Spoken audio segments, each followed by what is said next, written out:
Assalamualaikum warahmatullahi wabarakatuh. Salam sehat kepada semua yang menonton video saya ini, dimanapun Anda berada. Semoga Allah selalu melimpahkan barokahnya kepada kita semua. Pada kesempatan ini saya ingin berbagi mengenai talent mapping. Namun sebelumnya saya ingin memperkenalkan diri.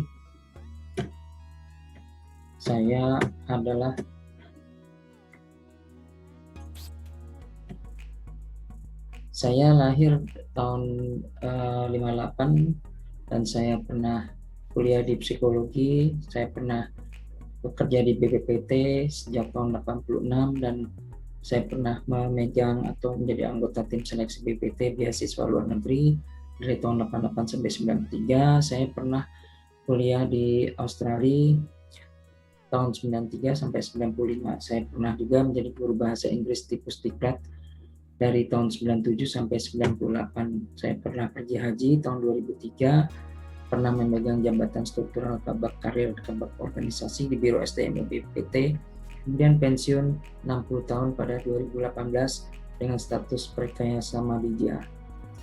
Pada tahun 2018 saya mengikuti Talent Mapping Basic Dynamics Organization, dan pada tahun 2019 saya pernah mengikuti pelatihan NLP, dan saat ini saya mengikuti 19 Days Advanced Exercise for TM Practitioner tahun 2021. Tujuan dari presentasi ini adalah agar peserta mempunyai wawasan mengenai fenomena yang sedang terjadi di masyarakat mengenai bakat dan kekuatan talent mapping dan hasil talent mapping serta beberapa referensi mengenai talent mapping.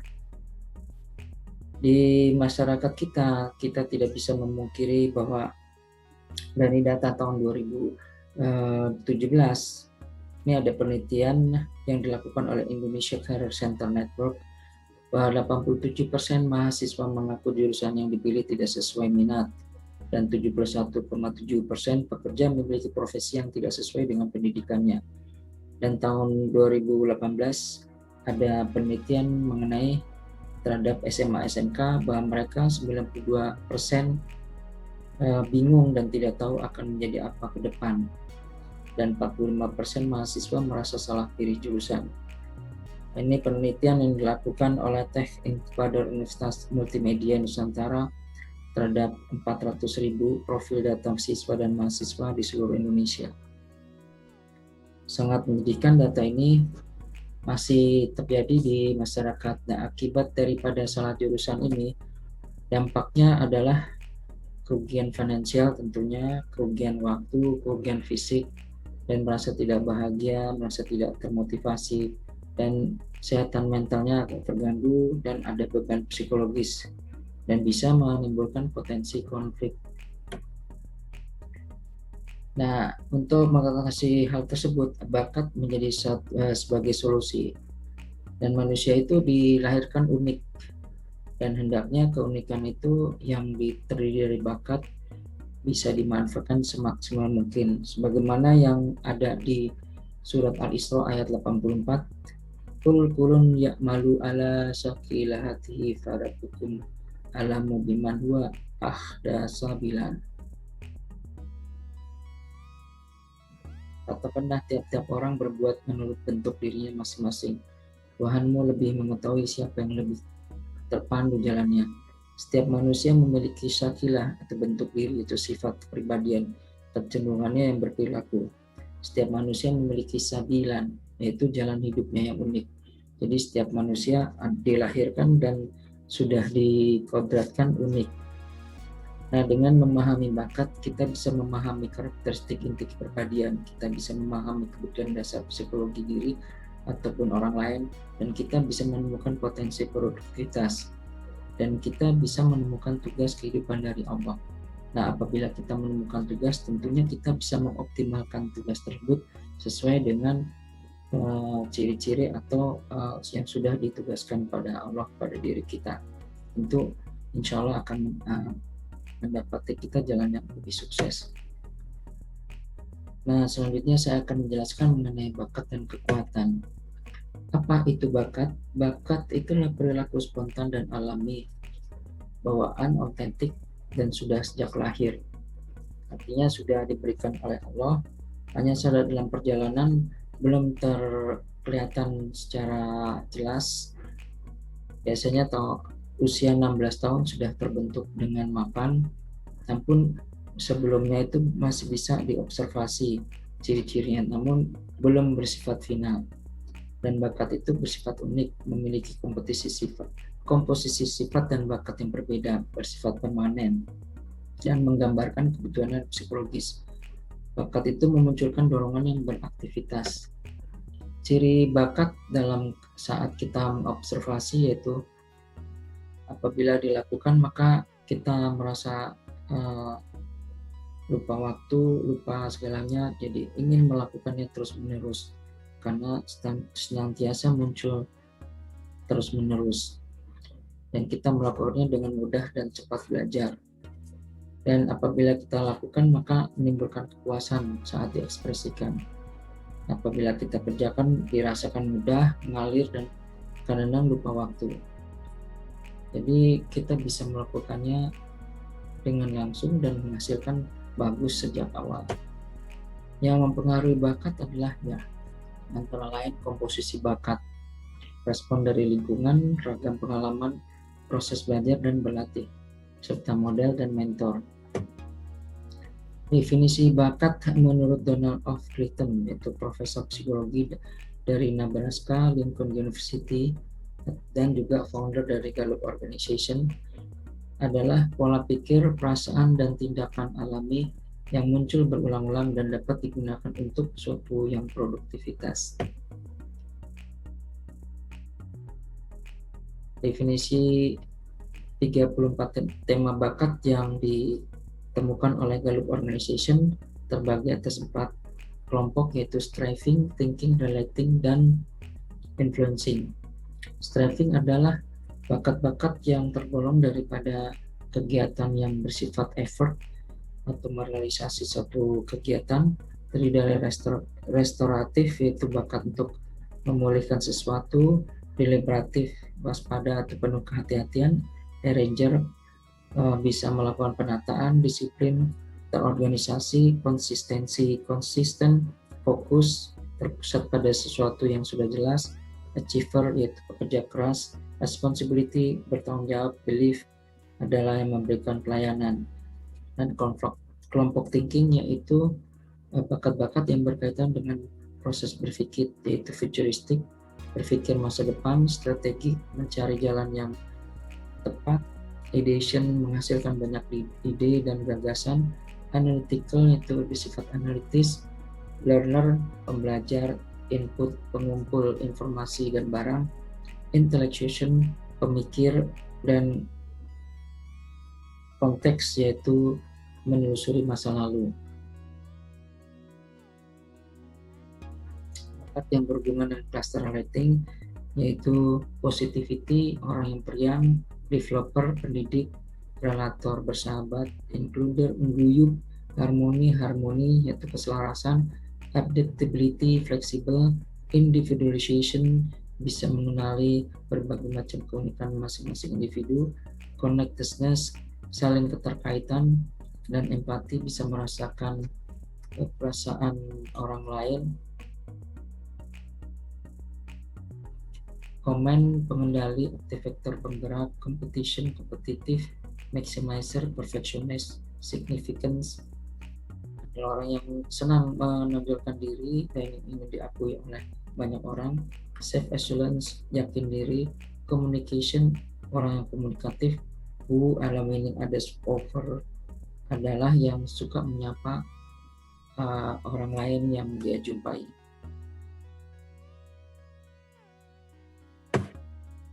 Apa itu kekuatan? Kekuatan adalah aktivitas produktif yang dapat kita lakukan dengan mudah atau easy, menyenangkan, enjoy, berkualitas tinggi, excellent, dan menghasilkan manfaat, earn, disingkat dengan 4E.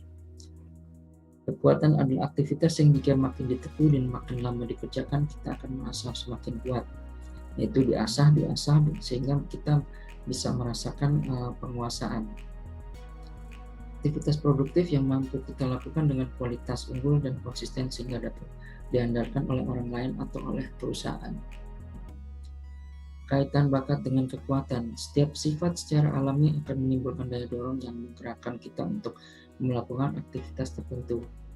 Bakat menjadi sumber dari spontanitas dan kepuasan yang muncul saat melakukan aktivitas yang selaras. Bakat memberikan daya penguasaan besar sehingga suatu aktivitas yang selaras dengan bakat bisa dengan cepat dikuasai hingga betul-betul unggul. Berkorelasi timbal balik antara bakat dan kekuatan, yaitu bakat menghasilkan kekuatan, kekuatan menunjukkan bakat yang terpendam. Ya, selanjutnya saya akan membahas apa itu talent mapping. Talent mapping adalah assessment mengenai kepribadian, bakat, atau sifat-sifat. Ini bukan tes ability atau bukan tes psikologi. Metodenya adalah self-assessment theory, yaitu melakukan pengisian kuesioner oleh diri sendiri. Talent mapping penggunanya adalah individu, anak, dewasa maupun manula atau lansia. Yang kelompok yaitu pasangan, suami istri, orang tua dan anak misalnya dalam proses pendidikan atau pengajaran, komunitas bisa di organisasi, instansi, begitu juga masyarakat pada umumnya. Ya, talent mapping biasanya kita fokus pada kekuatan dan mensiasati keterbatasan. Kekuatan itu adalah bakat pada urutan 17 dan keterbatasan pada urutan 28-34. Nanti akan saya jelaskan lebih detail. Yang membuat talent mapping adalah Abah Rani, disebut Abah Rama. Dialah seorang yang lulusan teknik ITB. Dia setelah lulus memimpin perusahaan, dia berupaya untuk lebih memahami diri sendiri dan dia mencoba membuat alat ukur mengadopsi 34 tema bakat dari Gallup Organization.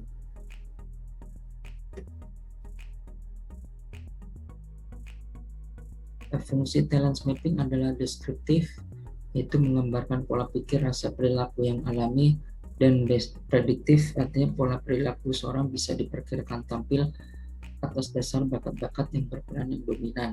Dalam keadaan tertentu dia akan bisa muncul dan bisa diperkirakan, misalnya dalam situasi sosial, dalam situasi berpikir atau ingin mempengaruhi orang lain, atau mungkin bagaimana dia berusaha untuk merealisasikan pemikiran-pemikirannya.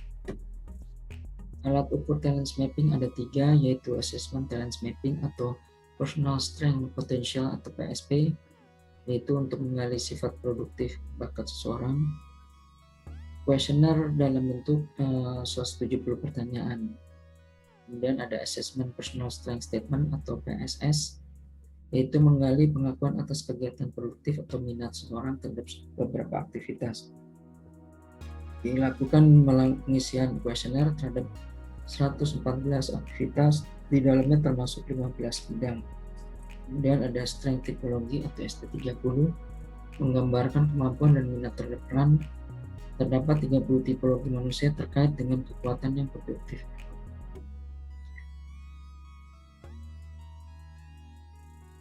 Tampilan hasil talent mapping nanti akan berupa urutan bakat, peta bakat, potensi kekuatan, strength cluster map, dan tipologi kekuatan.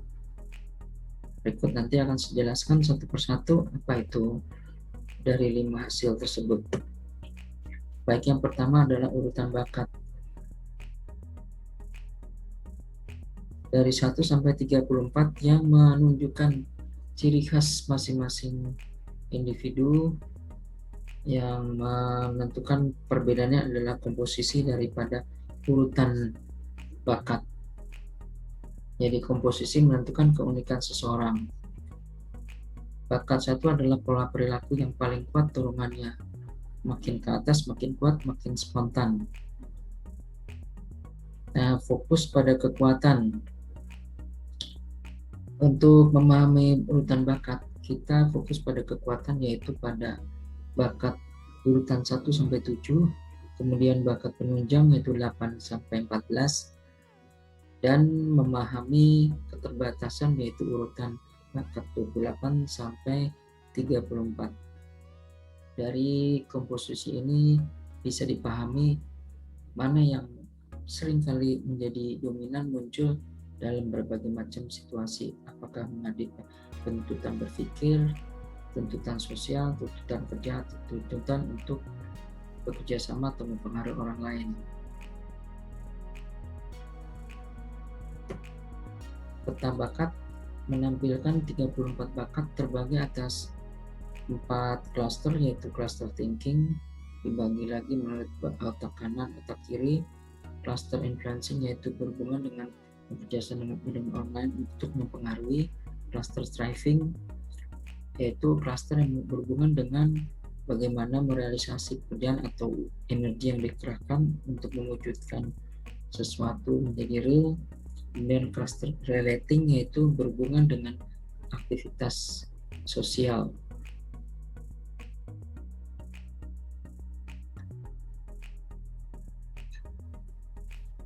Ketiga, potensi kekuatan.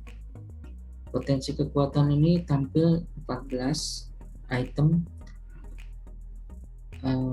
hasil daripada kombinasi dari minat yang dominan dan bakat yang dominan dan penunjang, menghasilkan 14 potensi kekuatan. Artinya 14 aktivitas ini adalah aktivitas yang apabila kita gunakan, kita asah, bisa menjadi sukses. Kita bisa asah, kita bisa menguasai.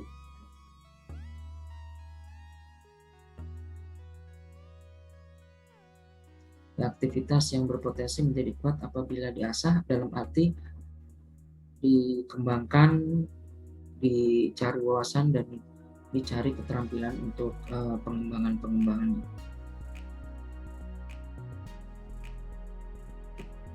Yang keempat adalah strength cluster map.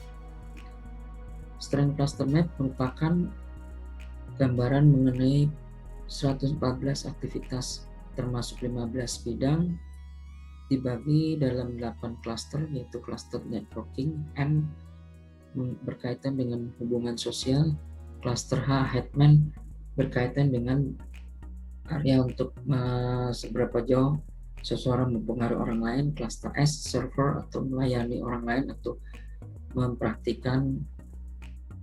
Kemudian cluster JI atau general ideas berhubungan dengan produktivitas, ide, kreativitas. Cluster T atau technical thinking ya berhubungan dengan hal-hal yang berhubungan dengan proses berpikir. Demikian juga reasoning, berpikir logis. Elementary adalah kegiatan indoor, technical adalah kegiatan outdoor.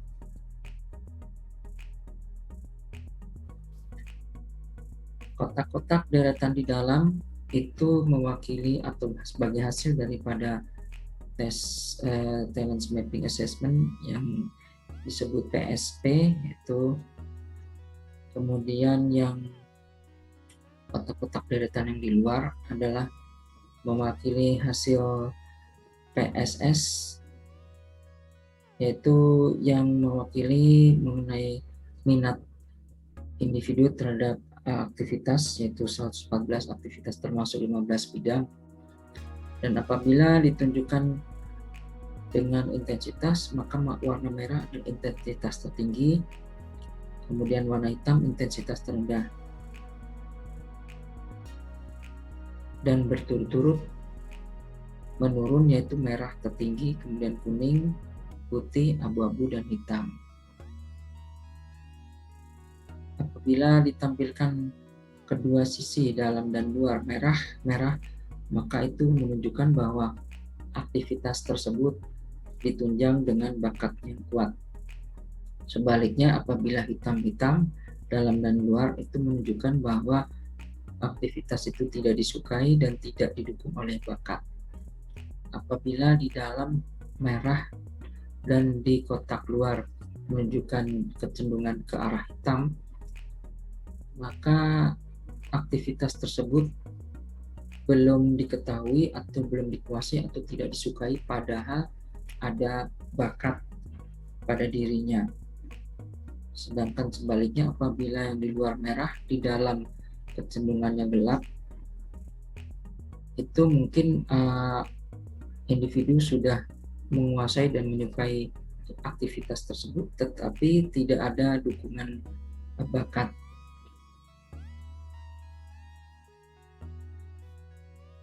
Karena apabila di dalam yang merah di luarnya kuning atau putih, itu memperlihatkan adanya potensi adanya pengembangan apabila aktivitas itu dipilih untuk diasah, dikembangkan. Ya, demikian untuk strength cluster map ini. Strength cluster map ini bermanfaat untuk melihat apakah job-job atau pilihan kita itu cocok atau didukung oleh bakat kita. Misalnya kita ingin mengetahui apakah cocok dengan bidang pengembangan, sementara di kelompok N gambarannya lebih banyak hitam. Ini menunjukkan bahwa orang tersebut kurang begitu suka mengenai yang berkaitan dengan pendidikan, pengembangan sumber daya manusia. Jadi orang itu kurang tepat untuk beraktivitas menekuni pengembangan sumber daya manusia. Baiknya apabila di area networking itu banyak menunjukkan sisi merah kuning, baik sisi dalam maupun luar, maka itu berpotensi menjadi sesuatu kekuatan pada orang tersebut untuk menjadi mahir atau menjadi hebat.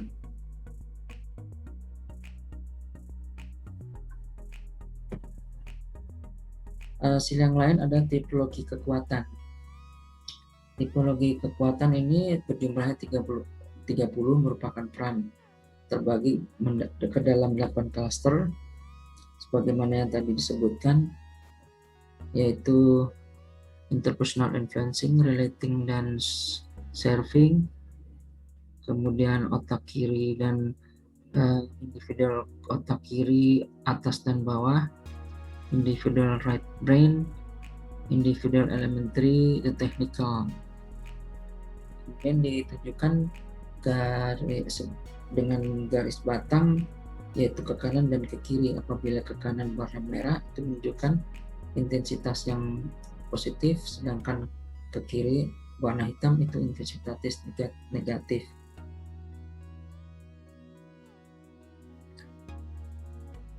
Puncak-puncak daripada batang merah ke kanan itu merupakan menjadi personal brandingnya orang tersebut. Di bawah ditampilkan ada 5 dari tipologi kekuatan yang menonjol. Nah, ini secara sepintas bisa kita simpulkan di mana individu itu mempunyai potensi yang bagus dan bisa menjadi kekuatannya di dalam pengembangan diri. Untuk bisa mencari referensi lebih lanjut, Anda bisa melihatnya di temubakat.com seperti lihat di sini. Di temubakat.com itu Anda bisa melihat beberapa wawasan mengenai bakat dan Anda bisa mengakses assessment mengenai strength tipologi yang 30 dengan gratis, dan di situ nanti akan diberikan juga pokok-pokok dari hasilnya